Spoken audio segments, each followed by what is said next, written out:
Hello, good morning, everyone.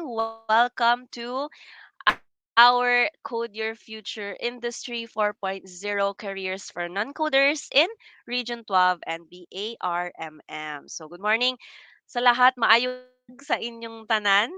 Welcome again. So, right now we had early birds na no na sumali sa atin sa live stream. So welcome sa inyo.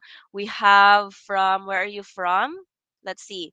Meron tayong mga BSIT students. We have students na we have computer engineering graduating student. Okay, ayun. And also sa mga nagtatanong kung may certificate po ba tayo. Yes, we will be providing certificates sa lahat ng Code Your Future workshops and sessions natin. We will be flashing the links later. All right. So, welcome again. And before we are going to start with our session, I'd like to know how are you guys feeling this morning? So, kumusta kayo? Are you feeling excited ba? Are you nervous? Are you both? Are you feeling both excited and nervous at the same time? So, type niyo po sa comments kung ano na po yung feelings ninyo ngayong umaga.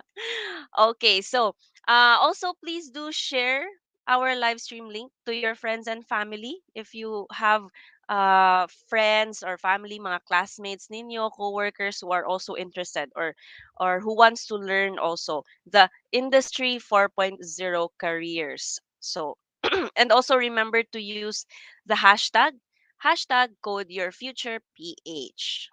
All right. So, before we are going to proceed to the session, I'd like to give you an overview of what Code Your Future is. So, yung Code Your Future, hindi po, I think, hindi naman to yung first Code Your Future natin with Region 12 and BARMM.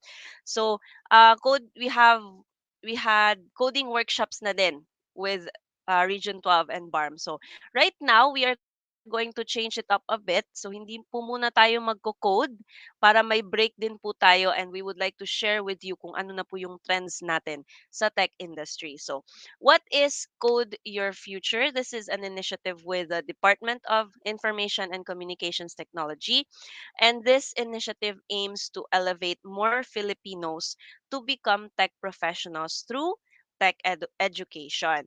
So, if you're wondering bakit kaya talaga palaging tech industry? So, we have a few reasons here. One is it's the highest salary profession in any industry. Bakit siya highest salary profession? Kasi high yung demand. Kahit anong industry ka man pupunta, kahit anong organization, meron na talaga siyang involvement with technology. So high yung demand. Kahit sa academe ka, nasa business, sa social media, sa kahit mga YouTubers, kailangan may konting alam din sila sa technology. So high talaga yung demand. Next would be for because it has work flexibility. You can work remotely. Basta may laptop ka lang, meron kang good internet connection, then you're good to go. You can work at home, sa dagat, sa beach, kung sino yung mga gustong maiba yung working environment nila. And they can work anytime. So, pwedeng meron siguro sa atin ng mga night owls, so gusto nila sa gabi sila nagtatrabaho. So meron siyang flexibility. And finally, no formal education required. So we will be sharing with you mamaya. May mga opportunities tayo sa inyo na you can learn about tech na hindi naman kailangan yung meron ka talagang degree. So meron mga workshops, merong mga bootcamps, mga ganun na pwede ninyong salihan. All right, so that's for CYF. Now, you are also not alone in this journey, so you can join our CYFFB community and connect with our fellow Filipinos. So, dun po sa community natin, meron tayong mga tech professionals, merong mga career shifters, merong mga students din, or people like you are really interested in uh, learning how to code, learning how to become a developer. So, pwede kayo makikonnect sa mga tao doon. Okay. So, we also have our call for volunteers. So, kung interesado po kayo maging host, mag-code, or just you're interested to take part in our initiatives here in Code Your Future, you may submit your applications at bit.ly/codeyourfuture-volunteer. So sa mga interesado po dyan, no, na sasali po or magiging parte ng ating initiatives.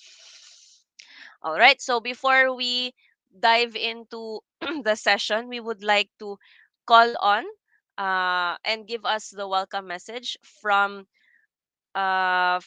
DICT Region 12. We have the Chief of Technical Operations Division, Engineer Gilbert D. Semene. There. Hello, good morning. Ayun, wait. Kasi. Good morning. Ayun, good morning po, Engineer. Give Hello. us a Good brief morning. overview. Yeah. Good morning, everyone. So, a pleasant good morning. And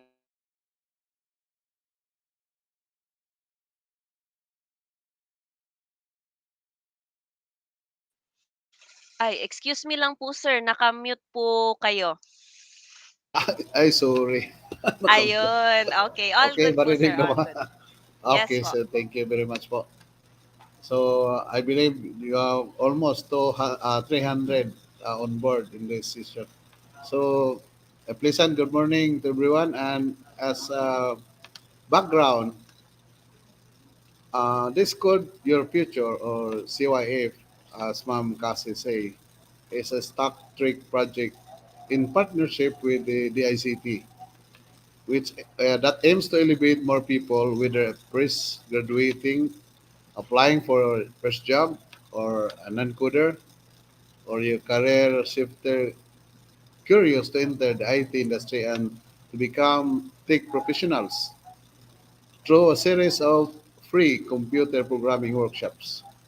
Another thing is equip interested individuals with basic computer programming knowledge to prepare themselves for a career in IT and software development and fill in the hundreds of thousands of job vacancies in the IT and software development and provide participants with a valuable basic digital skills. So ito po yung uh, aims natin bakit meron tayo itong Code Your Future in partnership with the StackTrek and the ICT. I really believe that all of you here on board are interested in pursuing a career in digital world. Pero yung vernacular natin nga dialect, but maybe may apan, but may not have a background in coding. So, as Ma'am Cassie said, hindi naman kailangan ng formal education with this. This section is for you. Learn how to kick off your career and even code your first program in 40 minutes. And today's session is very nice. It is now in the fourth industry or the fourth industrial revolution. Technologies such as, ano itong mga nandito ngayon sa fourth industrial revolution? Itong ating industrial artificial intelligence, that's AI. And we are dealing with big data and also Internet of Things, which are transforming the way we work, the way we communicate, and the way we live. So, welcome everyone and good luck. And to our speaker, Ma'am Haipa Karina Baloyos, and the organizers, and to all who, in one way or another, help in the preparation of today's event. Congratulations and have a great day. Good luck, everyone. Ayun. Ayun. Thank you so Go much, on. Engineer Gilbert. Thank you very much for that very warm welcome sa mga participants natin or Sige attendees po. natin this morning. Sige po. Thank you. Sige po. All right. So, yes. So, I guess everyone here is very excited na no sa ano natin sa session nating umaga. So, what are the careers that we need to learn in this very fast-paced industry, no? So I will not delay it further. By the way, if you have any if you have any questions during the session later, just type them in the comment section, so we will be able to answer them during the Q&A. All right, so let's proceed. We have with us here none other than the head of growth of StackTrek, Haifa, Karina Baluyos. Welcome po. Good morning, everyone. Thank you so much, Casey, for the introduction. And of course, thank you so much, Engineer Gilbert, for your wonderful message. But before we start, I've seen, interestingly, we also have people from La Union joining us. Thank you and welcome. And then we also have people from Tagulwan. We have other people from saan to? Sultan Kudarat. So welcome everyone. So before we start, I'd like to know, see if this is for the number of people who are here. Type in the comment section if this is the first time or second time or third time na nag-attend ng Code Your Future session. So let's see from the audience, first time ba, second time, third time na mag-attend ng Code Your Future session. Can you type in the comment section below para lang familiar ako? Kasi likely, you've attended a Code Your Future workshop previously. Sige nga. So we have si Dodong, Keristan, Christian, Nicole. These are your first time. Okay, that's good to know. Okay, so most of you are Uy, may second time. Si Pistachio Pants. Nakakatawa yung name. Pero, yun. Okay, most of you first time. So the reason why we are here this morning is for you to learn ano ba yung mga opportunities or career paths if you are a non-coder. But I also saw I saw that a lot of you are also IT students. So this will be a briefer for you na if you are currently an IT student, meron bang career path after you graduate na hindi mag-code? Okay? So these are the different things that we will be discussing in this session. So I will introduce to you what is Industry 4.0, ano yun? And then, ano yung mga career paths that you can take? So, for IT students na nandito, IT Computer Science, you will have an idea, ano yung potential opportunities for you after you graduate? That's one. And if you are already a professional, for example, nag-work ka na right now, possibly sa government, possibly meron ka na sa isang company but hindi ka na sa IT right now, and napaisip ka, oy, sasali ako dito sa Code Your Future na session kasi baka may opportunity for me in IT kahit hindi ako marunong mag-code. Okay, so that is the session is all about. So let me just share my screen para familiar kayo on, hold on, entitled for, teka lang, entire screen. Oops. Neka, medyo nahihirapan ako mag-share screen right now. Wait. Uy, slides. Okay. Sige. So, before that, for our audience here, while I'm trying to fix my, my screen, can you type here if you are already a student, if you are already a professional, and ano yung work mo, or if you are a student, ano yung course mo, and anong year ka na? Sige nga, I wanted to see sino yung mga professionals and sino yung students natin for today. Let's see.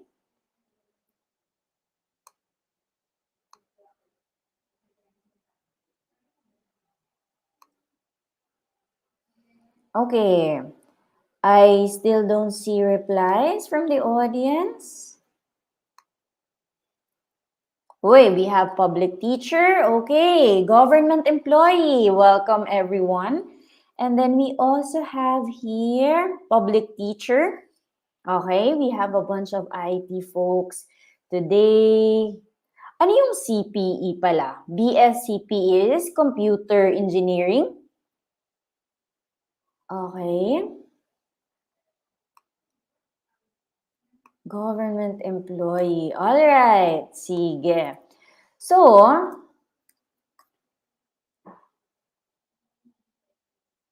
okay.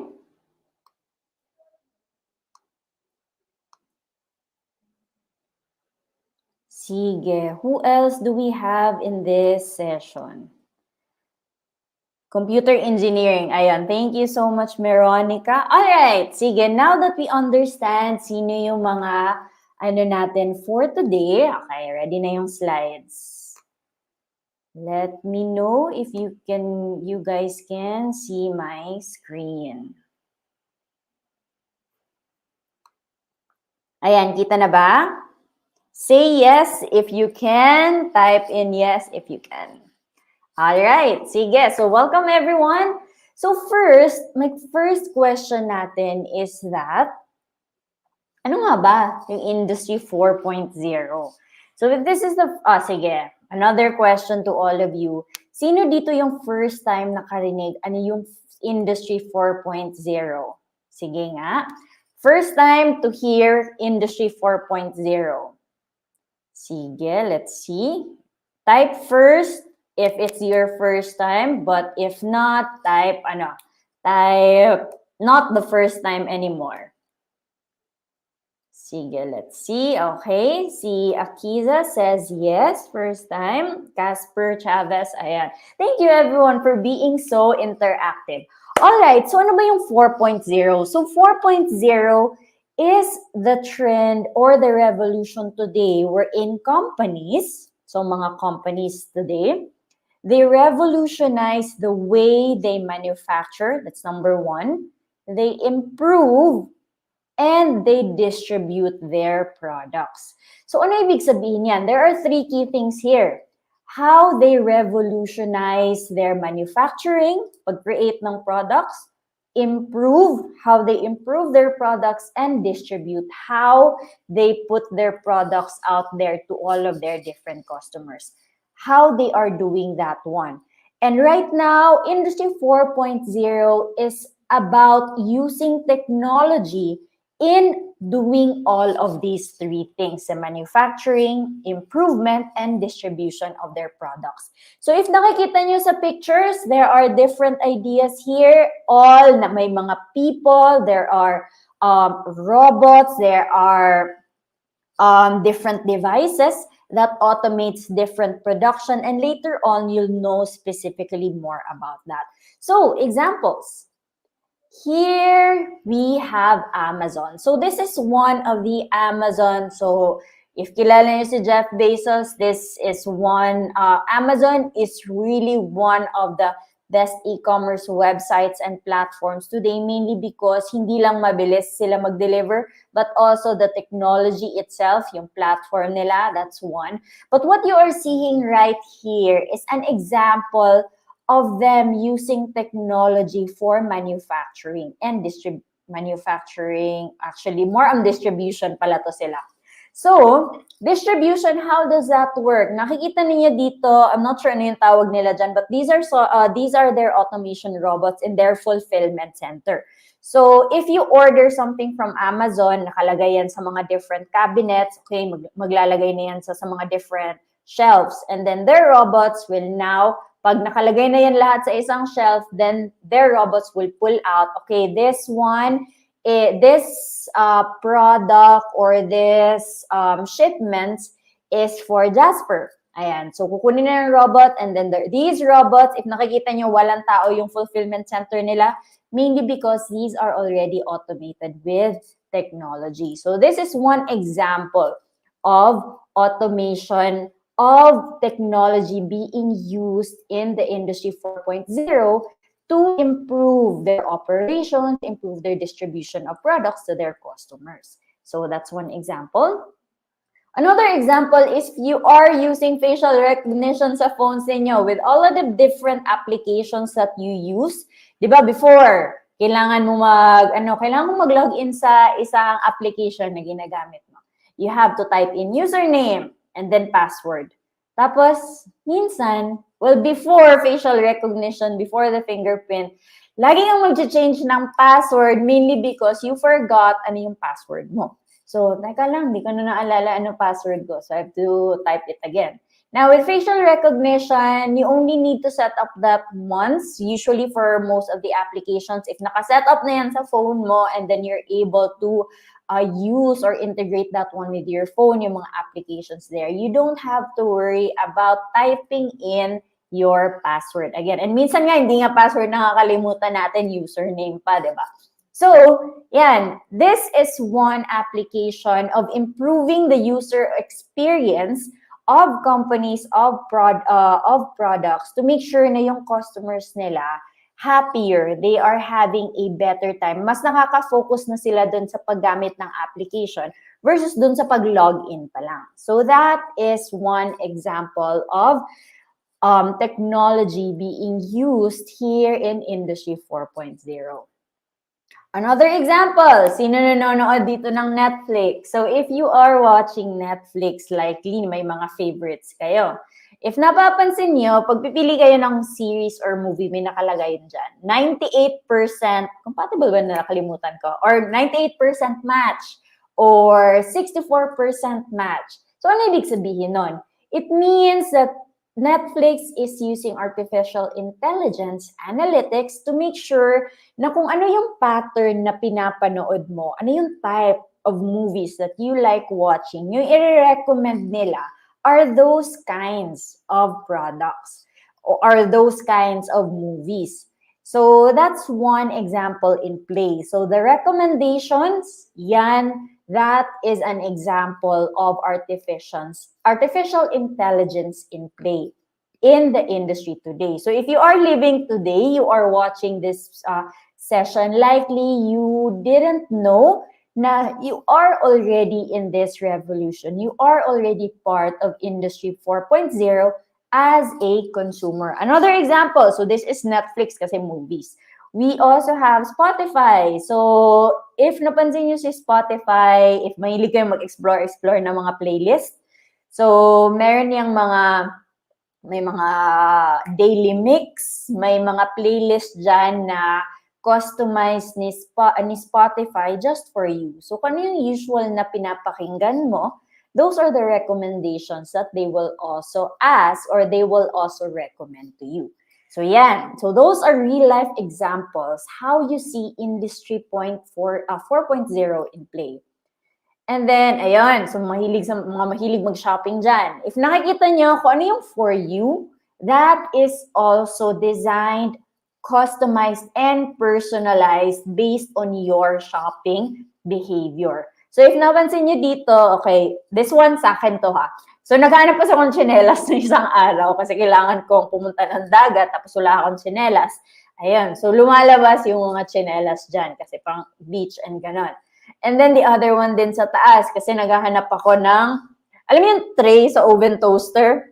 Ayun, naghahanap din ako kasi mainly, medyo medyo nag-rust na kasi yung tray sa oven toaster. So, naghahanap akong magpalit. Tapos today, ito, screenshot lang to today at 9:47, yan yung lumalabas. Ito na yung recommendation niya based on the behavior. So, if you check, yun, some of you are already aware of it, but some of you may not, but yun, this is artificial intelligence in play when you are using Lazada, or the other one would be mas cheaper kasi yung mga items sa Shopee. Yan, Shopee naman. So that is how you are part of the Industry 4.0.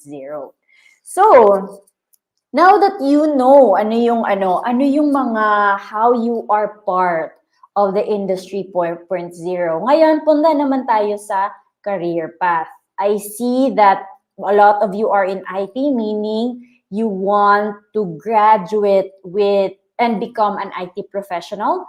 We also have teachers, we also have government employees who are interested to or explore, ano ba yung may mga opportunities ba sa IT industry for me kahit hindi ako IT or hindi ako computer science graduate. So, but now, what are the opportunities? Ano ba yung outlook sa IT today? So, these are just some things.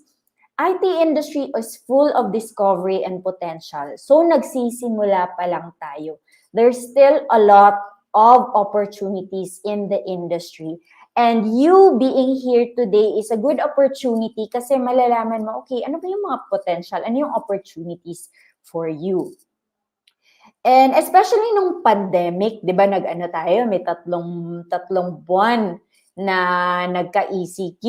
Ibig sabihin, close down talaga lahat. And maraming mga companies na nag-close down na who couldn't operate mainly because very dependent sila sa tao, like manual tao. So, anong ginawa ng mga companies after that one? They evolved, they had to adopt quickly, and how they can adopt quickly para mag-operate pa rin yung mga businesses nila is to embrace technology. And dun ka papasok. How can you contribute? How can you add your skills? How can you, as a person, non-coder or coder, how can you help this organization at the same time get rewarded or compensated for it? Ayun. Ayun. So this one, Casey mentioned this earlier, jobs in IT are considered one of the highest paying jobs. So you are lucky you are in this session because I'd like to highlight this one. Year and year and year, Job Street provides a annual salary report, and IT continues to be number one in terms of highest salaries. Hindi lang to highest salaries like, uy, kailangan kong maging CEO or maging CTO para tumaas yung sahod ko. Hindi. Kahit fresh graduate ka, i-compare yung sahod ng fresh graduate ng IT versus ng fresh graduate ng other industries, mas mataas pa rin si IT. Pag move up niya, magle-level up siya, magigain siya ng experience 3 to 5 years, IT pa rin yung pinaka-highest paid. And then, once you become managers, yun, mas tataas pa. So, this is just one, so if you're looking for an opportunity wherein you want stability meaning you can secure, like, especially if you, in the Philippines, no? Normal naman yan. We need money because just because we are currently a student or graduate na tayo. It's a culture in the Philippines na once mag-start ka na ng work, you earn money, but essentially that money isn't just for yourself. Hindi lang siya para sa sarili mo because chances are you would want to support your parents, yung nagpaaral sa'yo. Or you would want to contribute to your sibling kasi may mga younger siblings ka pa na gusto mo ning ipaaral. So having a reliable job, a high-paying job really matters for you to improve your lives, hindi lang sa buhay mo, but also the lives of your family. Yan. So why tech? Is because it's one of the highest-paying jobs. Okay, and then the other one is fast-paced career track, more opportunities for career growth. So in technology, it evolves a lot. Kung ano yung technology na available today, this is March 24, 2023. In a year, in 5 years, iba na naman yung technology. So mabilis yung changes, but that's the fun part about it. Kasi kung ano yung ginagawa niyo right now, the speed of things, yung processes right now, in 5 years, mas mabilis na yan kasi mas marami ng technologies that you can use it for. Ayan. And with you continue to learn. And if you are the type of person na curious, then technology is really something that might be naturally fun for you. Okay. So, we now talk about the career paths. But before we talk about the career paths for non-coders, this is for some of you here na, ay, Miss Haifa, ano po ba yung, okay, hindi po ako kasi non-coder, pero I want to understand, if ever ba ipopursue ko yung coder na track or yung technology na track, ano yung available sa akin? Yan. So, this is for you. Okay, ito yung mga different career paths today. Take note, this is for today because in 5 years and 10 years from now, it may change already. Take note na lang din, another kwento. Si LinkedIn, nung 2008, nag-release sila ng chart. Nag-release sila ng chart na ano yung mga job titles nung 2008 na hindi nag-i-exist 5 years ago or barely existed. So, nagulat ako kasi yung nakalagay doon, Android developers, less than 100 lang. iOS developers, less than 50 lang. And this was 2008. And you would think, teka lang, ano ba na nangyayari nung 2008? Yun. So today, there are different roles na hindi siya nag-e-exist before because as technology changes, mas marami din kailangan na skills. So, kailangan nilang mag-create ng bagong job titles. Yan. And this is a good opportunity for you para din if you want to be in IT, you also have to stay updated kung ano yung mga trend para alam mo, uy, in demand yung ganitong technology or in demand yung ganitong skills. If you are one of the few people na nakakaalam sa skill na yan, chances are companies are willing to pay a high price to get you. Kasi ang konti nyo lang ang konti lang na nakakaalam yan. So the moment you know those things, mas highly priced ka sa market. Okay, so going back, ano yung mga technology career paths available for you? This is also for our IT students here. One, back-end development. Yan, so mga lahat ng mga logic, front-end. So front-end meaning, pag pupunta ka sa isang website, kung ano yung text na nakikita ninyo, ano yung mga colors, if titignan mo yung website sa laptop mo and titignan mo yung website sa phone mo, napansin nyo, di ba, na iba yung layout niya. Yan, that's front-end development. So if nag-enjoy ka dyan, then these are the different career paths for you. But take note for our IT graduates or IT students here, today, mas mahal yung bayad sa mga full stack developer. Ano ibig sabihin ng full stack developer? It's a combination of front end and back end. If you know those two things, then you have more chances of getting paid higher. Okay? So databases, if you enjoy, yung mga database, a lot of the companies today, they are always looking for someone who can take care of their databases and make sure na it is secured. Testing naman sa mga different technologies that is being experimented on, that is being built. Usually, yung mga developers sila nag-create. But there are also people na nagtatest for it. And take note, in the industry today, hindi siya testing na manual testing na, okay, gumagana ba yung form na to? Gumagana ba yung app, yung feature na to? Hindi po ganon. Today, yung testing is on automated testing already. So it is the faster way to do things and more efficient din and more accurate din siya. Ayan. So this is not a lot of IT graduates or even non-coders who want to enter the industry know about testing. But if you do, this is one of the highly sought skills din, yung automated testing or automated testers. Ayun, data. Yung data scientist na role today, wala yan noong 2008. Bakit? Because kakasa-start pa lang ng mga analytics platform, mga ganyan. But if you know how to work with data, analyze data, create models, and create forecast, yan eh. Pag nasa business ka, naghahanap sila ng mga data scientists and data analysts to know, ito yung data ng mga customers ko. Ngayon, how can I improve their lives or how can I improve their experience?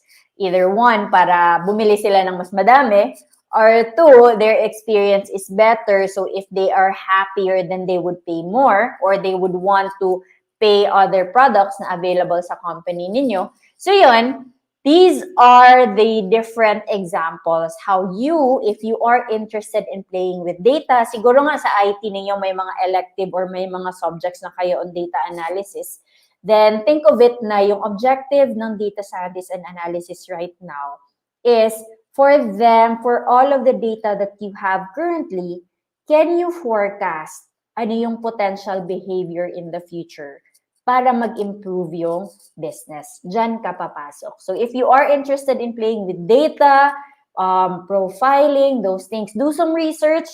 Data scientists, data analysts, these are one of the rare, kasi ang konti lang na nakakaalam, but if you get yourself, if you learn this earlier, then you have good chances of getting more opportunities for yourself. Okay? So blockchain, if you've been playing yung mga play to earn, yun. So yan yung example ng mga use cases on how blockchain is used. But in the enterprise world, is also being used because it is secured. And yun, there are plenty of use cases na to improve the experience of users or customers of organizations. DevOps naman, to medyo advanced na to if you are still a non-coder or you're still an IT student, but take note of this one kasi right now this is also in demand and highly paid. And finally, infrastructure or cloud, medyo advanced na din to for you kids, but if you are also interested, meron si Microsoft, there is Amazon Web Services, there's even Google Cloud, and there's also Alibaba. But these two, medyo advanced na tong tatlo dito, yung blockchain, DevOps, infra, cloud. But once you enter there are plenty of certifications that you can take. And then if you are able to show your skills, chances are you are more valued in the industry. But in the meantime, for the rest, these are the different career paths available for you. Okay, so doon naman tayo sa non-coders. Now you have an idea kung ano yung mga career paths that you can take if you want to go technical, like may coding background, ganon. Ngayon, how about non-coders? Gusto kong pumasok sa IT industry, Miss Haifa, pero ayoko naman mag-code or possible man na hindi ako mag-code. Okay, so for this session, you will know ano yung mga options for you. There, I can show you 8. So first one, business development and sales. So, IT companies today, wala silang customers if wala yung mga tao na to. If wala yung business development, if walang magbebenta ng technologies, ng products nila, then likely, hindi rin magiging successful yung companies na yan. So, if you are that person na mahilig, kahit nga today hindi ka pa nag-work or student ka pa lang, pero mahilig kang mag-sideline or mahilig kang magbenta ng mga bagay-bagay, kunyari mahilig kang mag-enjoy ng baked goodies mo, tapos binibenta mo yan sa mga classmates mo, yung mga kasama mo, or even relatives mo, or mahilig kang magbenta sa carousel or sa marketplace and nag-enjoy ka kumausap ng mga tao, then probably you are naturally inclined to be good at this one. If nakakabenta ka, you enjoy talking to people, yan. Business development or sales is one of the paths that you can take. And take note, it's good na meron kang technical background somehow. Bakit? Kasi if you are selling technology, it also helps na familiar ka how it works sa likod. Para if yung person na kausap mo is technical, you can also explain how it works. Okay?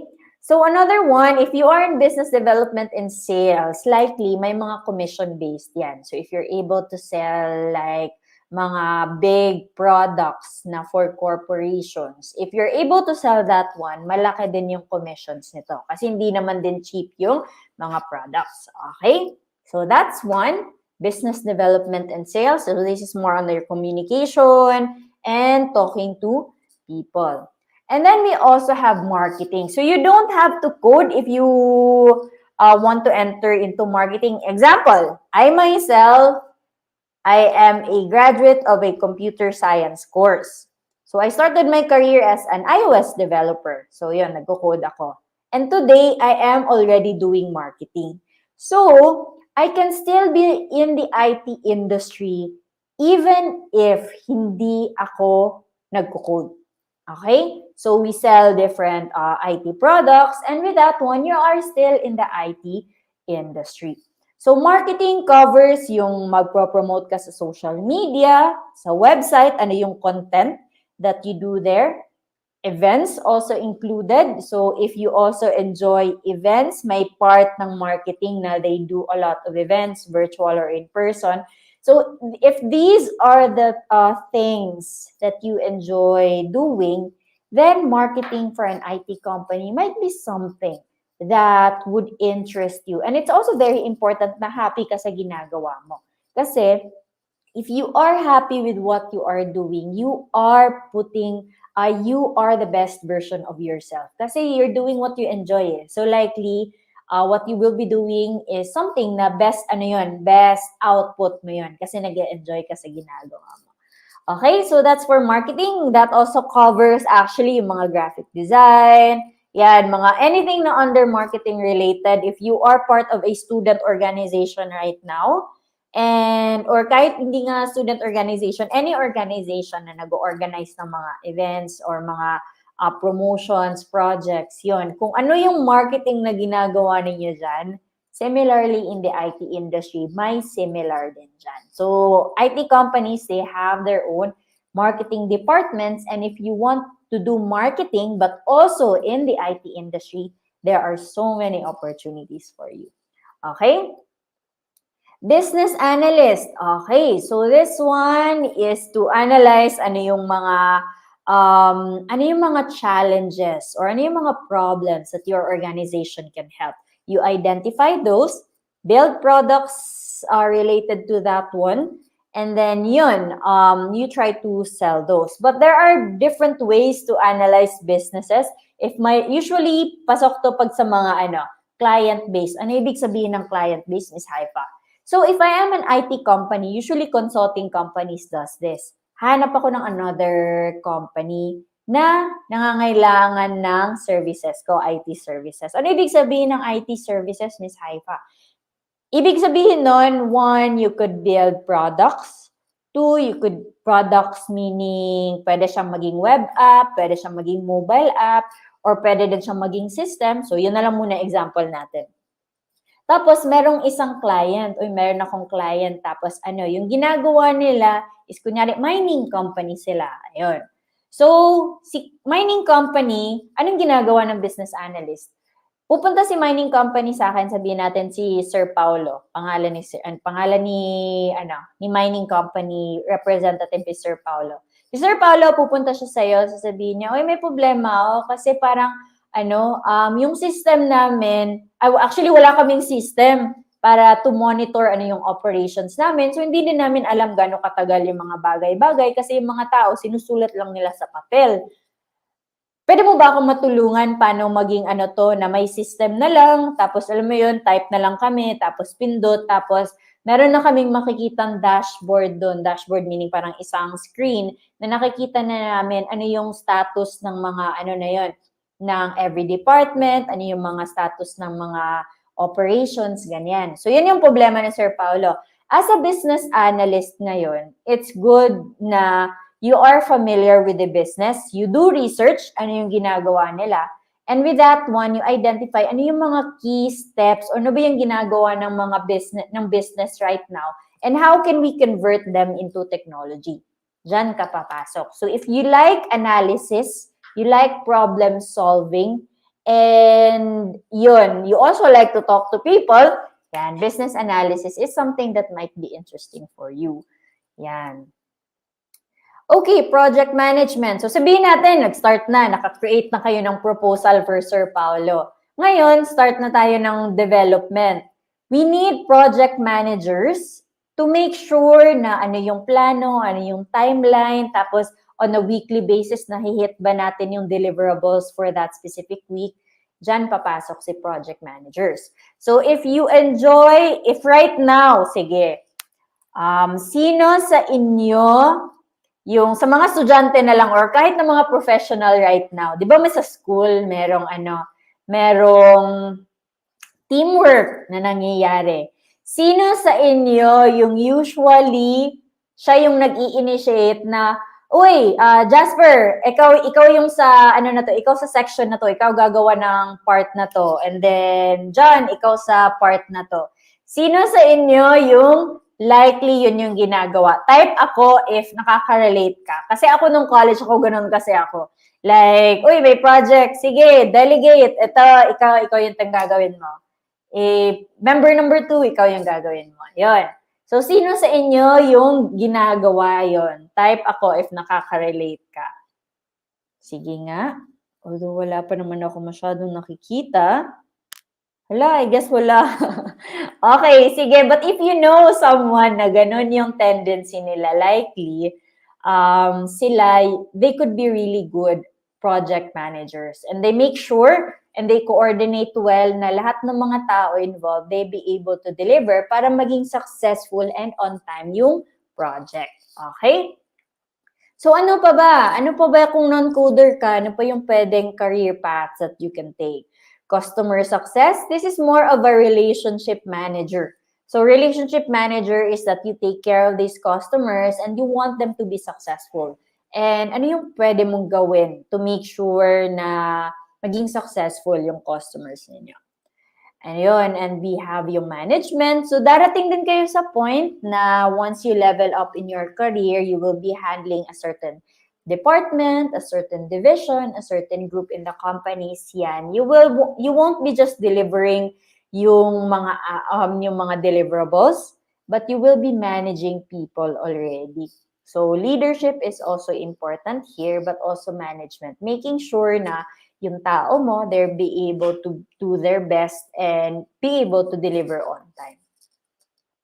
Ayan, entrepreneurship, some of the schools, meron kayong mga elective or subjects related to technopreneurship naman.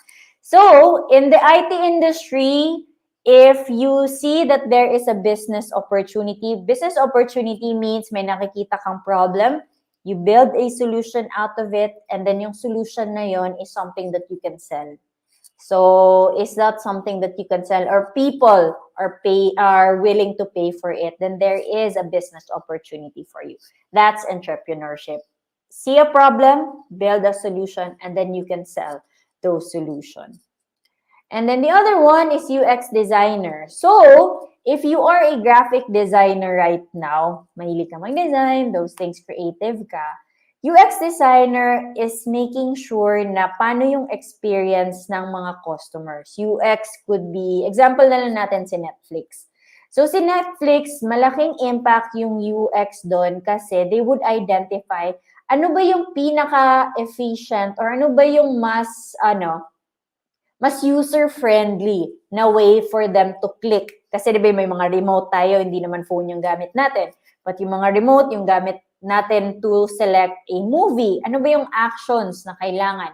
Gano'ng kalaki yung images na ilalagay natin? Ilang seconds yung preview na kailangan nating i-show there? So that is user experience. And if that's something that you want to explore, hindi lang yan sa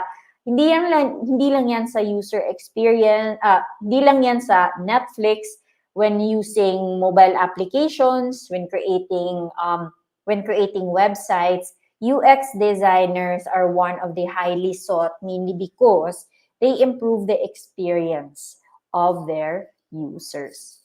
Okay, so that's a lot.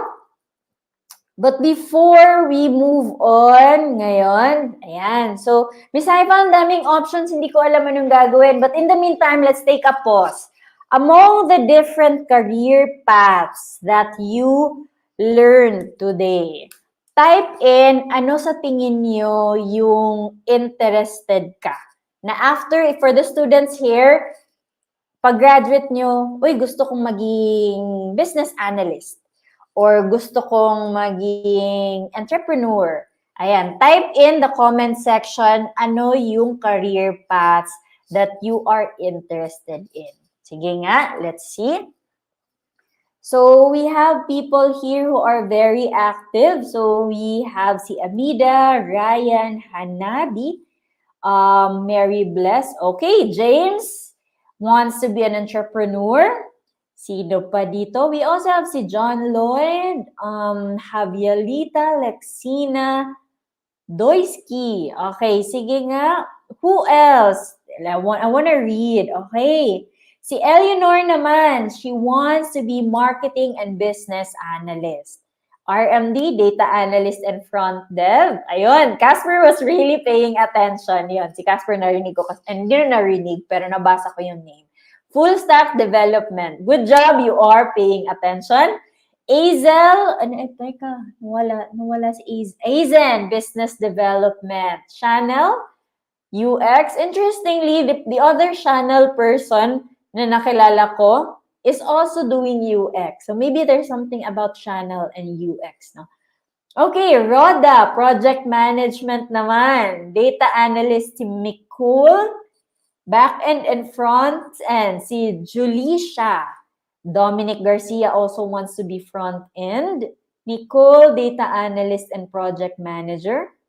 Si Kirsten and PJ, database. Oh, we have someone first time. Si Iam, database.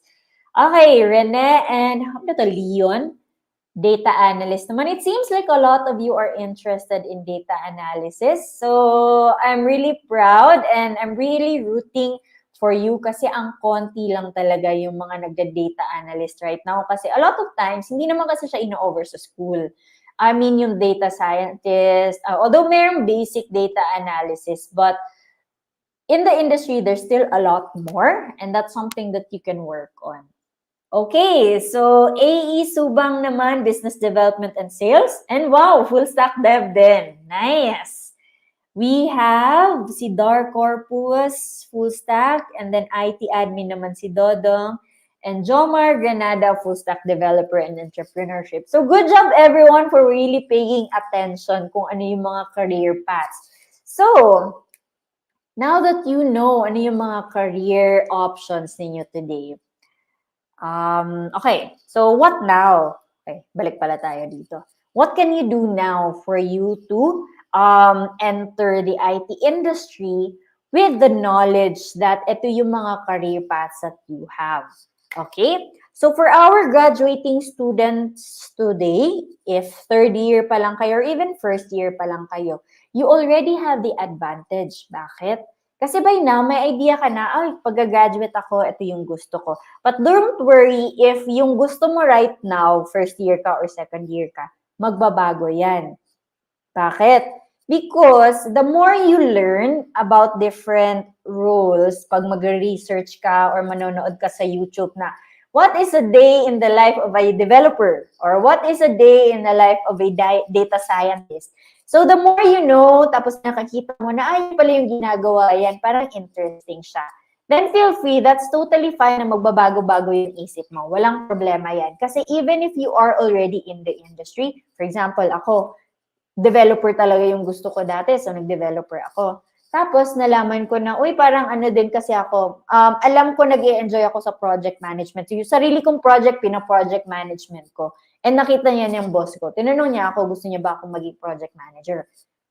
In the industry, in the IT industry, you have that opportunity to shift careers at any time. Hindi naman anytime, but if there is an opportunity and there is that, and you are interested in that, the IT industry is broad and there are so many opportunities for you that you can also explore. So you don't limit yourself into one. So you can start with just one. And then kung hindi ka happy sa ginagawa mo, that's fine.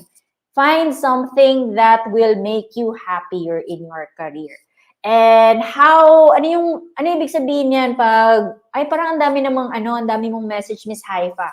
The point here is, do as many research as you can based on the different, kunyari, gagraduate ka na, no?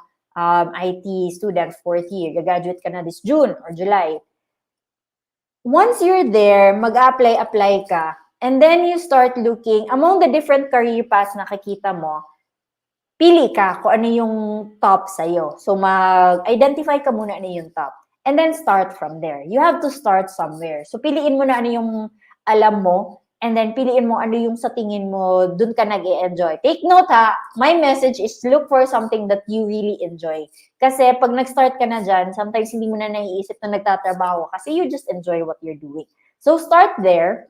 And then if you are already in the industry and you feel like, ay parang hindi pala sa akin to, or medyo siguro na bored ka, okay lang yun, that's normal.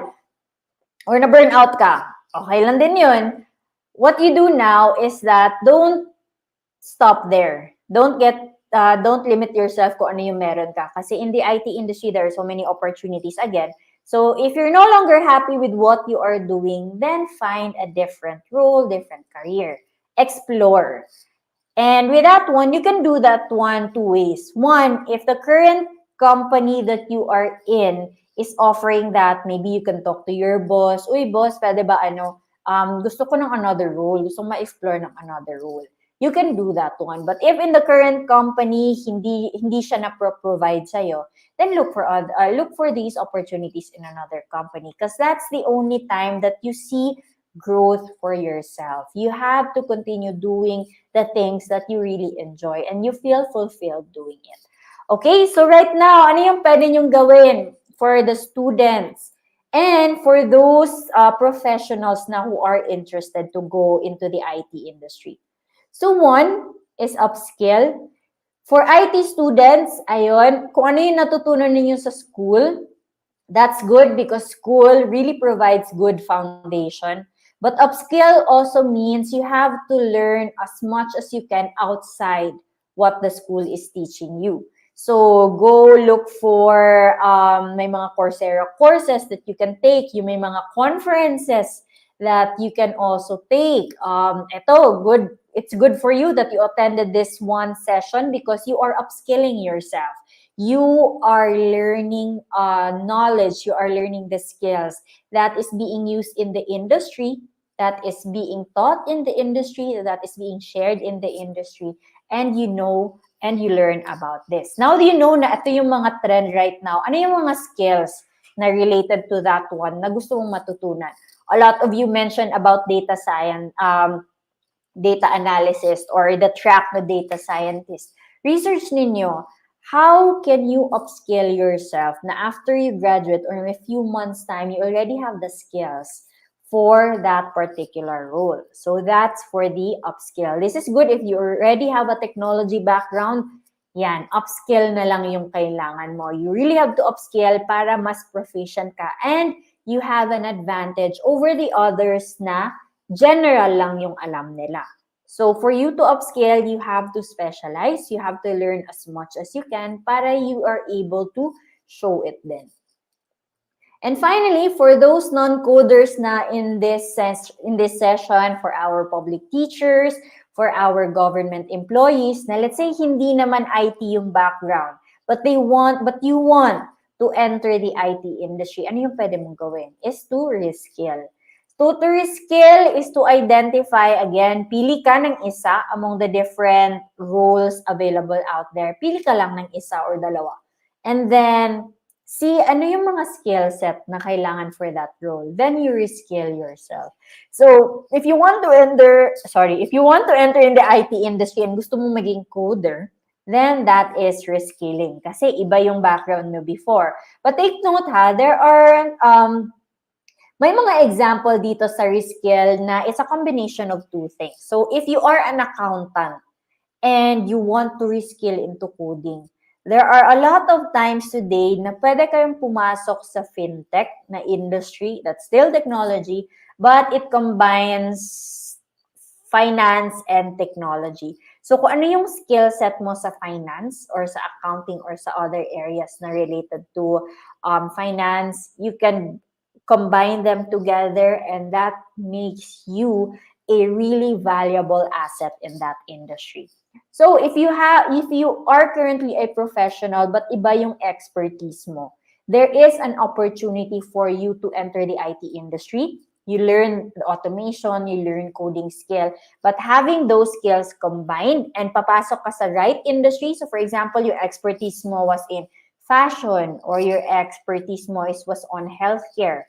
And then you enter to the IT industry or you automate or you bring technology in your current expertise, then you are very valuable in the industry. In technology or even just in that specific company, they would value you more because you contribute to the growth, you reduce cost, and also you make the operations more efficient. Then that is your reskilling value add for each organization. And with that one, I end the talk. I hope you guys learned a lot with the different tracks or career paths available for you in Industry 4.0. And also, if you are ayon, so there are different opportunities right now, and to upskill and reskill, how can you find these opportunities? My recommendation is go look for different groups on Facebook with the specific job titles that you are looking for. Example, data analyst. Hanapin nyo sa Facebook groups, may mga data analyst groups dyan. Basahin nyo ano yung mga conversations that they have. If you are into UX, hanap kayo ng Facebook groups. Likely may mga communities dyan na specific for UX.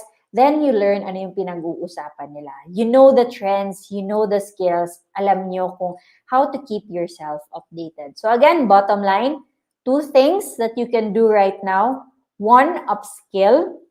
2 is to reskill. And with that one, I'd like to thank everyone for listening in. Type in if you learned something this morning. Type, thank you, Miss Haifa. Yun na lang, yun na naisip ko. But if you do, yun, thank you, Miss Haifa na lang yung palagay dito. That's how I would know that the talk this morning is something you learned from today. That's it. Thank you so much again, everyone. Now I turn over the floor to Casey.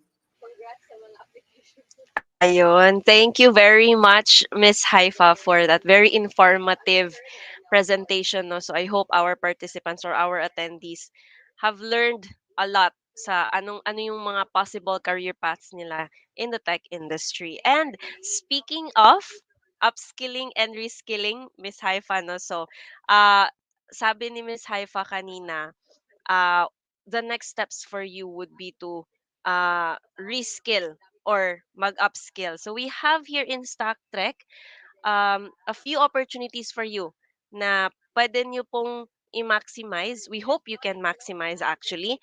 And you have also more learning opportunities here. So first is we have the full stack bootcamp. Okay, so for this one, whether you are a career shifter, a graduating student, or just anyone who is interested in pursuing a career in tech and would love to start their journey as a programmer or developer, our full stack coding bootcamp might be something for you. So kanina na kita ko din no sa comments, merong mga gusto talaga mag full stack. So this is something you might want to dive into. Also, I remember na mention din ni Miss Haifa kanina na malaki talaga yung advantage pag mag full stack kayo. Yung hindi lang back end, hindi lang front end. So, ah ayun po. And then also, if you are interested in applying or sending your application for this one, you may submit and reserve your bootcamp slot now at bit.ly/StackTrek bootcamp application. So, isasend ko din dito yung link para naman, para easy nyo pong ma-access. Ayun. Also, we have here in StackTrek, meron din tayong year-round programming competition. So, last time, yung last CYF natin, nag-coding workshop tayo.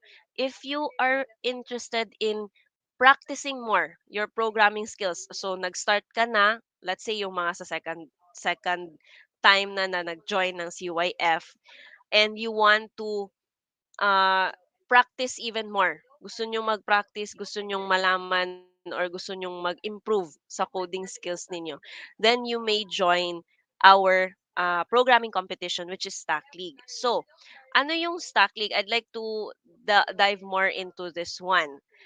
This one is a pioneering programmer league, and we are now gathering thousands of tech talents across the country po to. And the goal here is to improve your coding skills while you're earning prizes and awesome job opportunities. So it's a competition, syempre may prizes talaga yan. yon.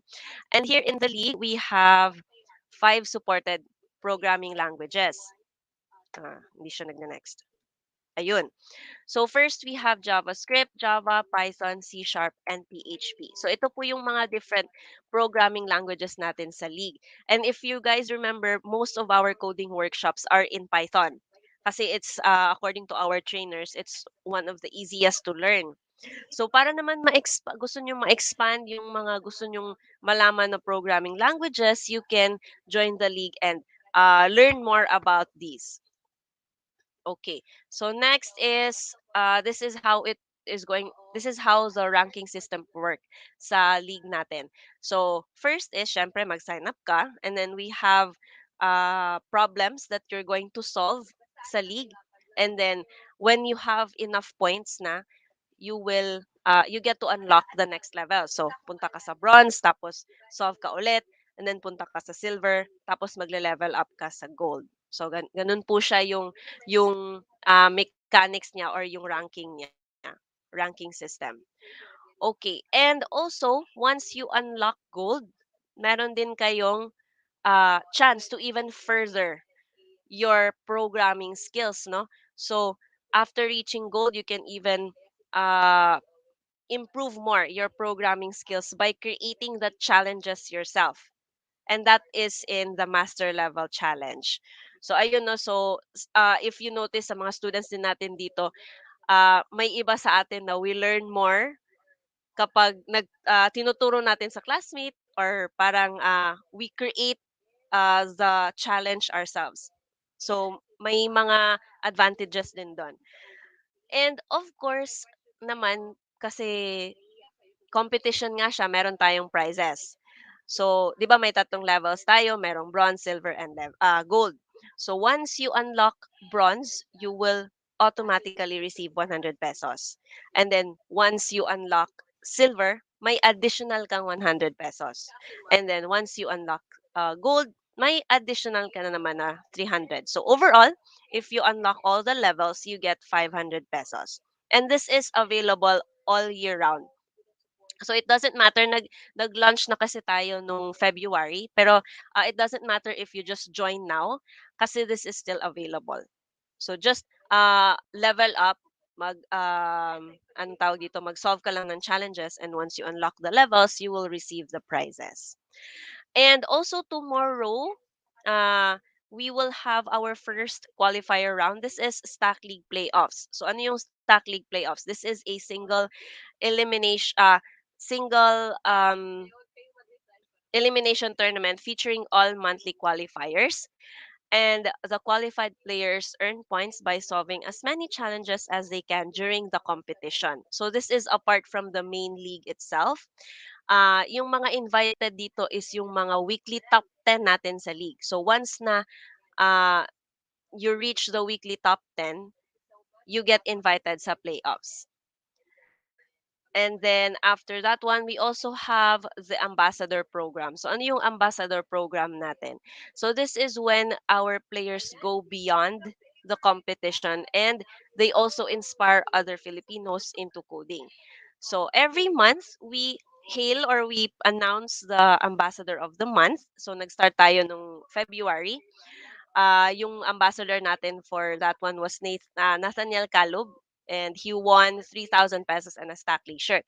And then by the end of the year, we will be collecting all points na nakuha ng mga ambassadors, and makita natin kung sino yung top. Tapos sila yung magiging ambassador of the year, and they will take home 20,000 pesos and a Stack League jacket. So that's for the ambassador program. Also, I've mentioned before yung sa playoffs, yung invited dun is the weekly top 10. So, hindi lang yun yung prize nila.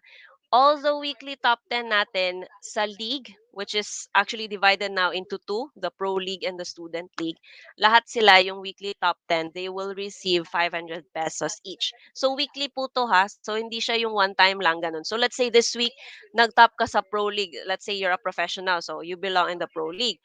So nag-top ka this week, tapos next week na nasali ka naman sa weekly top 10, then you get another 500. So this is a weekly prize po to.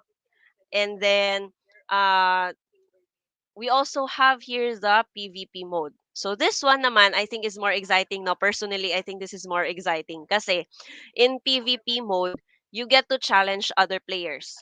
So, kunwari, you have this certain amount of points. Let's say may 500 points ka. And then you challenge your friend, uy, mag-ano tayo, mag-PvP tayo. So, challenge mo siya. Yung ibebet ko na points is 300. So, 300 din yung sa kanya. Kung sino yung mananalo, makukuha niya lahat ng points. So, ibig sabihin, madadagdagan ng 600 points. Lahat. Yung kanyang ah points. So, basically, ganun po yung mechanics niya.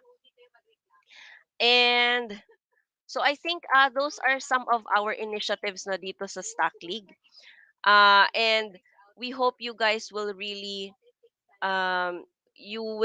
maximize these initiatives here para naman you get to learn at the same time, earn prizes, at the same time unlock opportunities, job opportunities, scholarship opportunities, and at the same time have fun then with learning programming or learning to become a developer.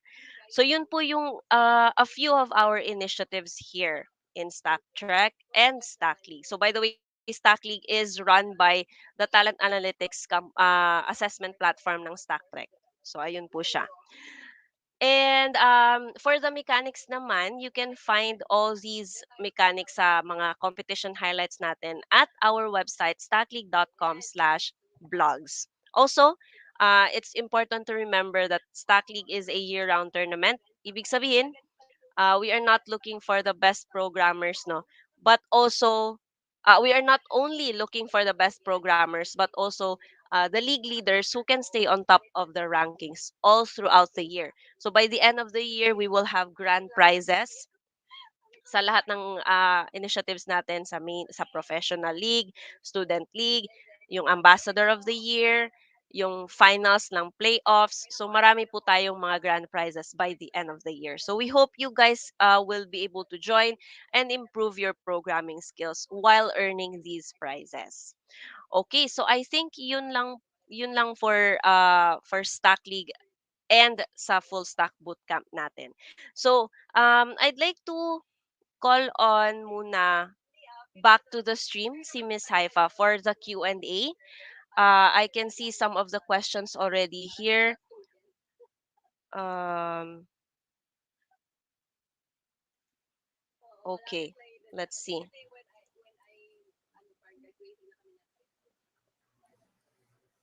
Ayun. Hold on to the night. Charot. Sige, Sige. na may nakita ko case. Someone from, na to, it's from Dominic Garcia. Do you offer study at home option? So the answer for this, Dom, is yes. So if you are, I'm not sure, Dom, from where ka ba right now? Well, kung saan ka man ngayon right now, Dominic, you can take the bootcamp anywhere. So, especially if, let's say, right now, nasa Sultan Kudarat ka, and then you want to, say pa, magta-travel po ako right now sa Cebu kasi may family, may lilipat muna kami sa family ko. Then that's fine kasi you can take the bootcamp anywhere naman. As long as you have internet, then you can take the bootcamp. Okay, so that's for, hope I was able to answer your question, Dominic. North Caloocan, ayun, malapit ka lang wala dito sa Makati. I'm currently in Makati pala right now. Okay, sige. Do we have another question? Ayun, nawala ako bigla. Pero anyway, we're back. So any questions po sa ating participants about the session, about the bootcamp, about the league? Ayun. Sige. Meron din ako nakita dito. So, one question from Azen Dragon. Do you offer upskill bootcamp? So, the answer here, Azen, is that yes. Stay tuned sa upcoming announcements namin. But definitely, there is available for that one. This is good. Upskill siya if you already have an IT background and you already know coding, but you want to become a full stack developer, then that is one of the upskill programs that we have. That's the upskill bootcamp. So if wala ka naman talagang IT background, let's say you're a teacher, pero teacher ka ng, let's say, um, paano ba? Teacher ka ng music, ganon. Tapos you are interested in IT, then the bootcamp will offer reskilling program for you kasi you will be taught how to code from the foundation itself. So, matutunan mo ano yung core foundation ng coding and then ano yung mga relevant skills for you to get opportunities in the IT industry. Okay, so if I was able to answer your question, Azen. Ayun. Miss Haifa, we have another question din, no? I think because of the ever-changing industry sa technology, no? So may question din si Aizen Dragon. Sabi niya, how stable naman po ang career paths na na-mention niyo po kanina? Kasi 'di ba nagche-change siya palagi. So how will we know Yes. if this is stable? Ayun. So, it's not stable in a way na parang isipin mo na right now, sige, example na lang natin, no, Azen.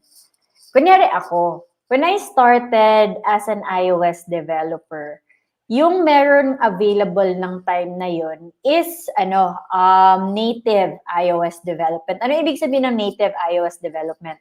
Pag magda-develop ka kasi ng iPhone apps, yung gamit dyan before Objective-C. But, hindi siya stable in a way kasi Objective-C, nag-e-evolve siya. So, may nirelease na bagong technology si Apple, Swift naman yung gagamitin. Mm. So, that means, if you do iOS development, hindi siya stable in a way na in terms of the technologies that you use, it really changes a lot. But in terms of salaries, in terms of opportunities, kasi iOS developers din, the more na nakikita ng mga companies, ay kailangan namin ng iOS applications din. Kasi right now, di ba, nasa phone na yung mga tao. Or ganyan. That means, mas dadami yung demand as companies learn na kailangan din nilang mag-adapt. Kailangan din nila ng iOS developers.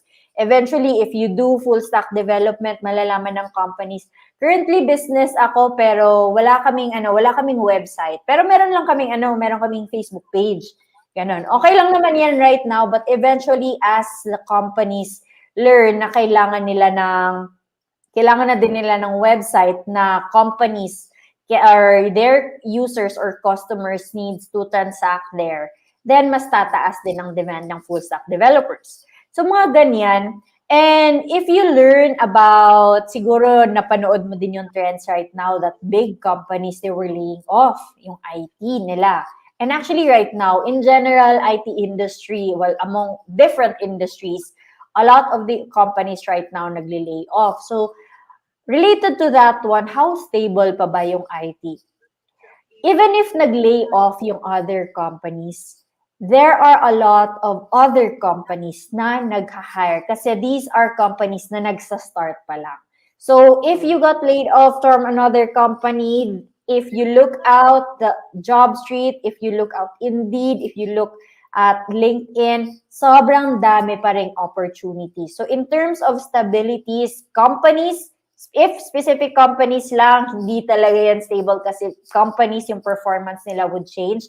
But in terms of opportunities for you, it's very stable, mainly because mas mataas yung demand versus supply today. What do I mean by that? Ang konti ng mga IT professionals today, kaya yung mga companies, nag-aagawan yan sila. So yung mga companies din today, full stack developer si Azen. Tapos currently wala siyang work. So if nasa LinkedIn ka, ang daming magme-message sa'yo ng mga recruiters kasi nag-aagawan yan sila ng talent. So that's how stable it is for you, especially today, na ang daming naghahanap ng IT professionals.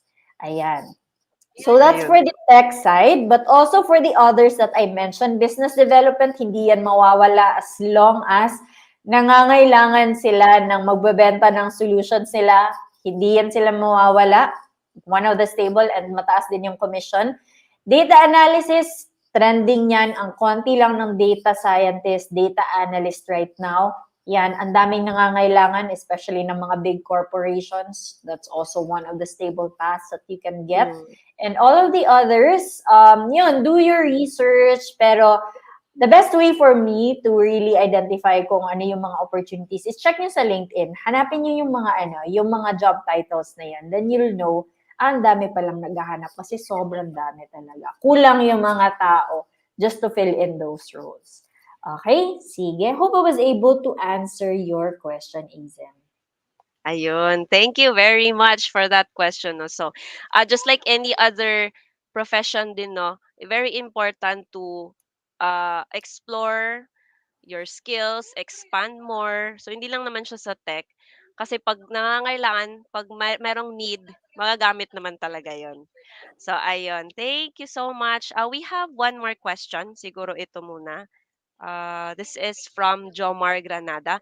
Recommended po ba, ma'am, na there are no other commitments while taking the bootcamp? I have at least 4 hours of conflict a week kasi in my schedule with my studies in school.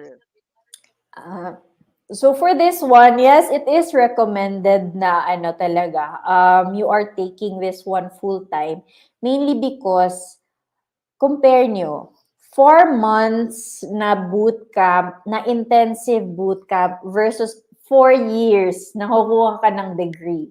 So, yung 4 months na yun, it's very intensive. Kasi what you will learn there are the technologies, are the relevant skills you need to learn para at the fourth, after you graduate the training, is that ready ka na. Like, you can take any full stack related jobs. Yan yung intention niya. Kaya medyo intensive siya. Usual feedback ng mga bootcampers is that mahirap siya.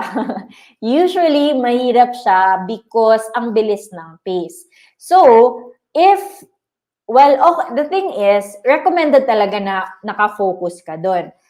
But, what if hindi talaga kaya? The question would be, how committed are you to complete the training? Kasi it boils down to there eh. Kasi imagine yung mga, let's say, yung parentals natin or yung mga other kakilala natin, they were taking 2 full-time jobs, mainly because they are committed to those things. So as long as you are committed, regardless kung ano pa yung other commitments in you, like you have conflict in school, but if you have the commitment, kaya mo yan eh.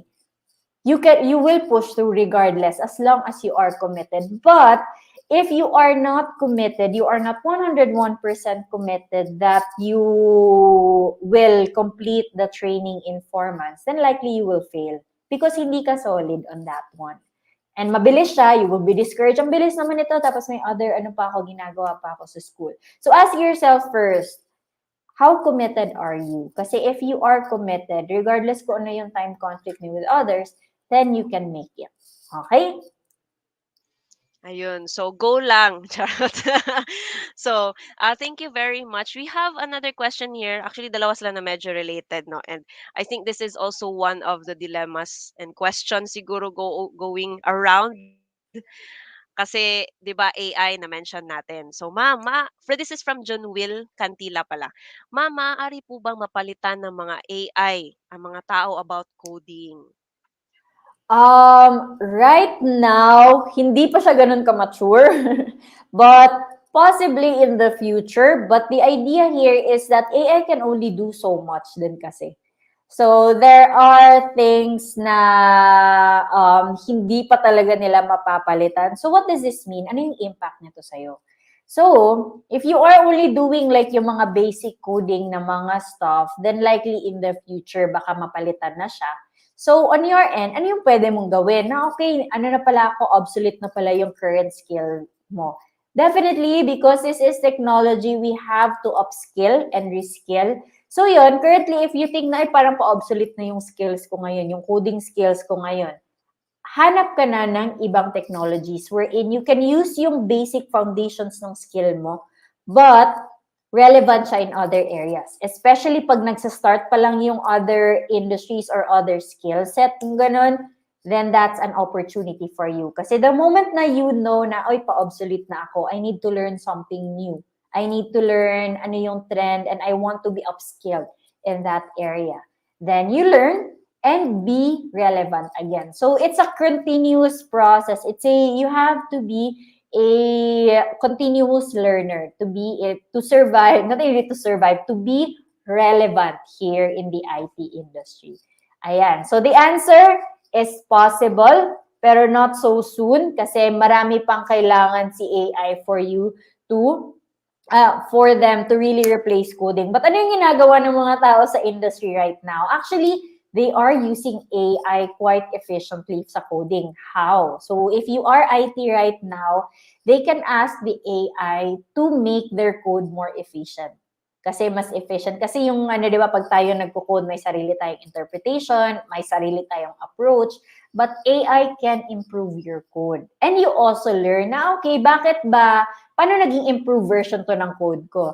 Then you learn, ito pala yung approach, mas efficient siya, yung processing time niya mas konti, and you also learn from the AI. So that's kind of how they use AI for coding right there. The coding din right now, they learn from AI din.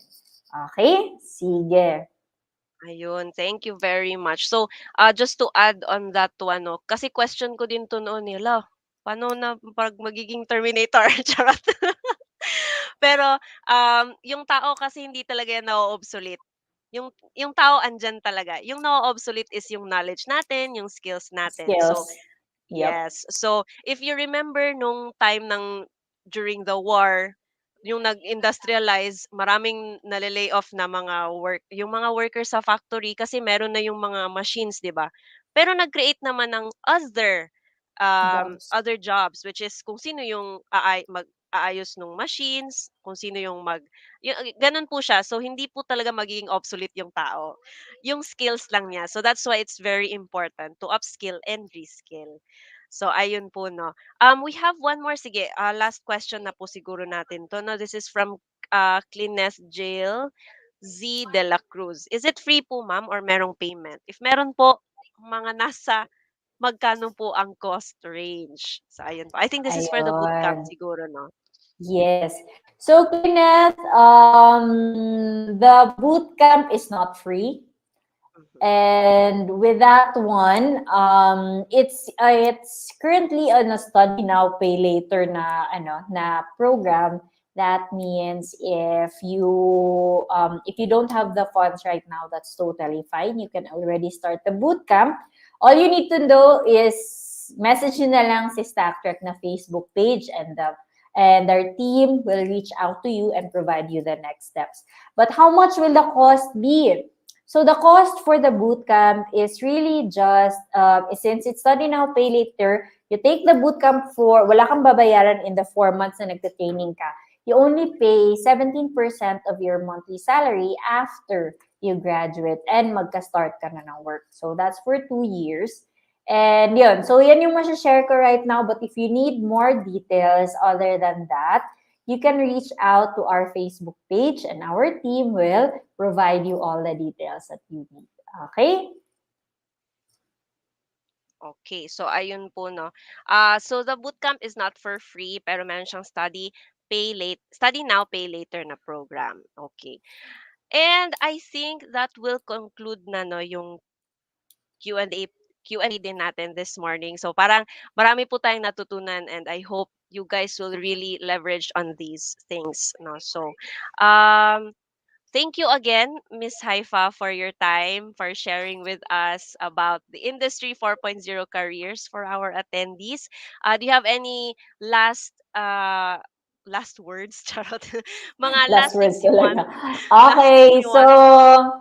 I would like to congratulate everyone who is here in this session kasi I really admire how you made time to attend this session, and hopefully you're not just here because of the certificate but also you are here because you want to learn something.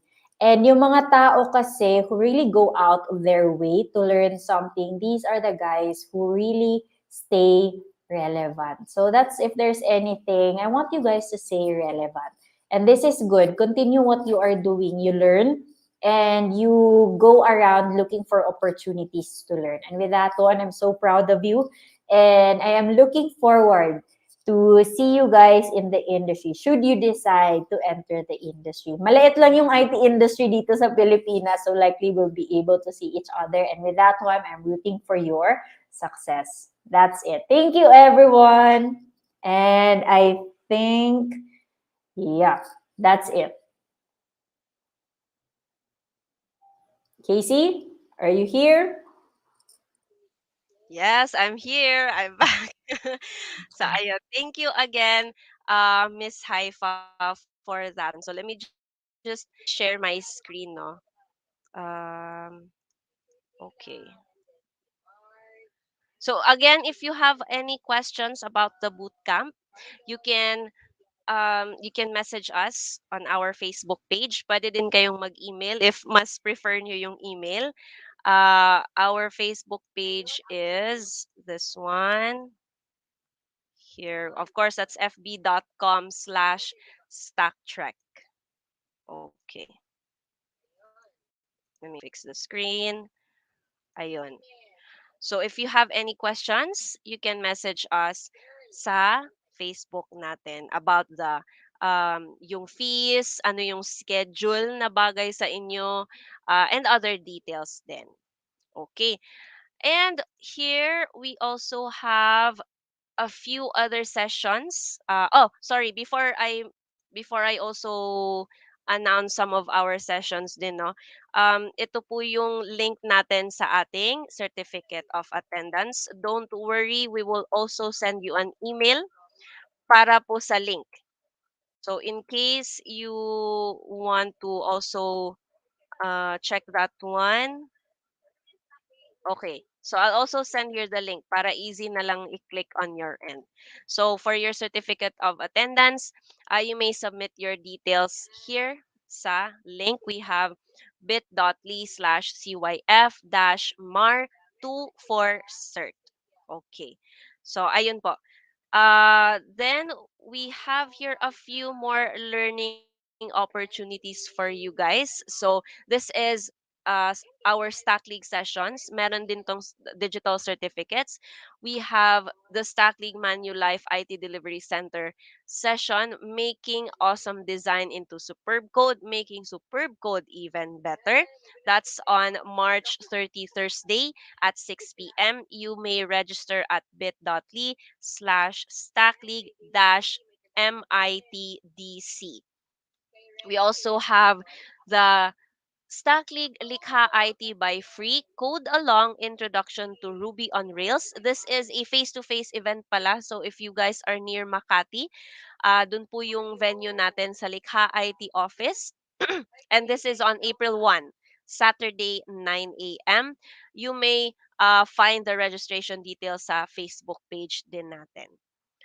And finally, we have the Stack League Flutter PH Tech session, Introduction to Flutter. This is on April 11, Tuesday at 6 p.m. And for the registration, andito rin po siya, bit.ly/stackleague-APR11, or that's April 11. Okay, so those are some of our sessions then na you can maximize on. You can learn more. This is our email address also. If you have more questions, you can email us at info@stacktrek.com. And of course, get the latest updates sa mga coding workshops, mga sessions like this one, especially in Region 12 and BARMM. So that's fb.com/stacktrek/events. Again, don't forget to join our Code Your Future FB community where you can connect with your fellow Filipinos on how to upskill, reskill, and learn how to code. So you will be able to connect with your fellow Filipinos, mga career shifters, students, tech professionals, and those who are interested in the tech industry.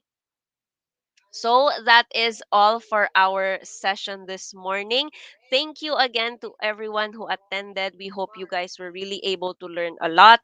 And for more questions, just visit our Facebook page. For bootcamp questions, you may also message us there. Again, thank you. This has been your host, Casey. On behalf of StackTrek team, I would like to say thank you once again to everyone who joined. And see you on our next workshops and sessions. Goodbye, everyone.